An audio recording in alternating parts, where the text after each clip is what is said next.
Merry Christmas, and thank you for joining us on Modern Day Christmas in the Low Country. I'm Clem Arsenault, and for the next half hour, we'd like to share some sights and sounds of Christmas. But first, with the help of Signature Appliance Center, who's sponsoring this segment, we'll start the show off with a short baking segment. Lori from Abby's Bakery is going to show us a simple but delicious holiday treat. This is a really simple recipe, and as you can see, these cookies, this is how they'll come out. They'll bake in the oven about 325 for approximately 10 to 12 minutes. Don't overbake them. You want them to be nice and soft. And these cookies are very versatile, which is why we did this recipe today. You can also do some for holidays like Easter or spring. You can do some for patriotic holidays. You can also do things for Halloween, for Kwanzaa, for Hanukkah. You can do all sorts of things. You just get your sugars and your sprinkles and you're good to go. The first thing you need to do is take some butter that's slightly softened, and I've already pre-measured this, and we're going to put that in our KitchenAid mixer. You can use a regular mixer like a hand mixer for this, but it will be much easier if you use a KitchenAid or a stand mixer. We're also going to use some high quality vegetable shortening. You do not have to use all butter or all shortening. I like to use a mix. I get a better end product that way. The first thing we're going to do is we're going to cream those ingredients together.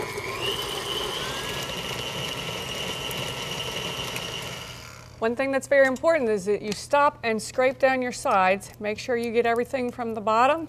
You're always scraping to make sure everything's well incorporated. So since we used butter and Crisco shortening, we're going to mix those together. Okay, once those are well mixed, you're going to add 3/4 cup of sugar. And then again, you're going to mix it slowly at first, and then go ahead and beat it harder. You want to get that all mixed in well together. Add 1 teaspoon of vanilla. And we're going to add our egg. And again, we're going to cream it till it's nice and fluffy. Slowly at first, and then turning up the speed. After you get it a little incorporated, stop again and stir down. Always make sure to scrape from the bottom too. Pretty soon we'll have a very well incorporated sugar, butter, flavors, and so on. Okay, after that's well incorporated, we're going to stir in our milk on a slow setting. That's 4 teaspoons of milk. We're going to mix our 1/4 teaspoon of salt and our 1½ teaspoons of baking powder in with our flour. With any kind of utensil, a knife is fine, a whisk is fine. Just easily mix those ingredients together a little bit before you go ahead and add them to your cookie dough that you've already started. Once that's complete, we're going to go ahead and add this in with the mixer on low, just stirring, letting it mix in as it goes, a little at a time. All right, keep it at low speed until it gets mixed enough that you're not going to send flour flying everywhere, and then stop it and stir down your sides so you get all that flour mixed in with everything else. All right, once you have done that, go ahead and beat it again. I always use my lock on a KitchenAid to make sure the bowl and the top aren't flying out. Beat it well to get that flour really well incorporated into your cookie dough. Okay, once you have your cookie dough all mixed, go ahead and scrape it off in your bowl as much as possible. Then we're going to take this cookie dough and we're going to scrape it out.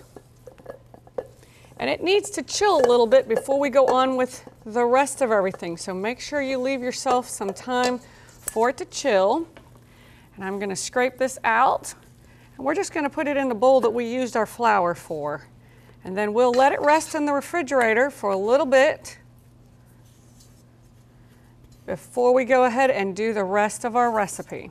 Okay, so after we've taken our cookie dough out of the refrigerator and it's chilled, it will work much more easily if it is already chilled. We'll take a little scoop, about 1½ teaspoons or so, and what we're going to do is we're going to scoop a little bit of cookie dough into our hands. I like to smash it down just a little bit, press it out. After you press your cookie dough out a little bit, take one of your little candy bars and press your dough around it carefully, making it all the way to the back and covering all the seams. Once you have that done, then you're going to roll it in any assortment of sprinkles,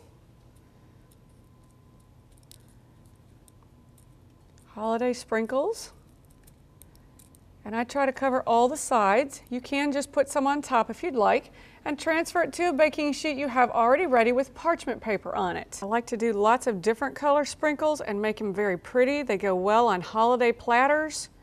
You can use these for lots of different things. They're easy, they're convenient, and they're fun. This is an awesome idea of something you can do with your children or someone who has a special need and enjoys doing things like this that is fairly simple to do. It doesn't require a lot of ingredients. It doesn't require a lot of difficult. One thing that's very nice about this recipe as well, if you are short on time and you need something to be fast and easy, you don't have to make the sugar cookie dough from scratch as we did today. You can always buy a tube of refrigerated cookie dough and it will do the same thing. The only difference is you would need to add 1/4 cup of flour so that it makes the cookie dough a little bit easier to handle as you're shaping the dough around the candy bars.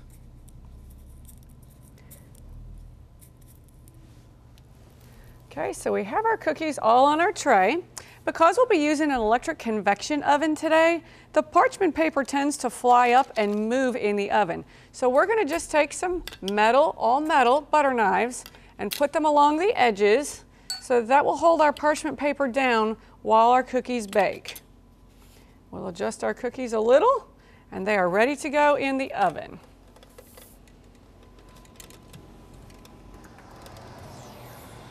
We'll put them on the middle layer. There, that looks very nice. And as you can see, these cookies, this is how they'll come out.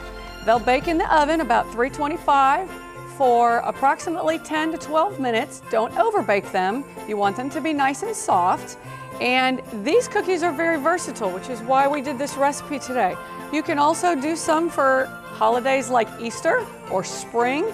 You can do some for patriotic holidays. You can also do things for Halloween, for Kwanzaa, for Hanukkah. You can do all sorts of things. You just get your sugars and your sprinkles and you're good to go.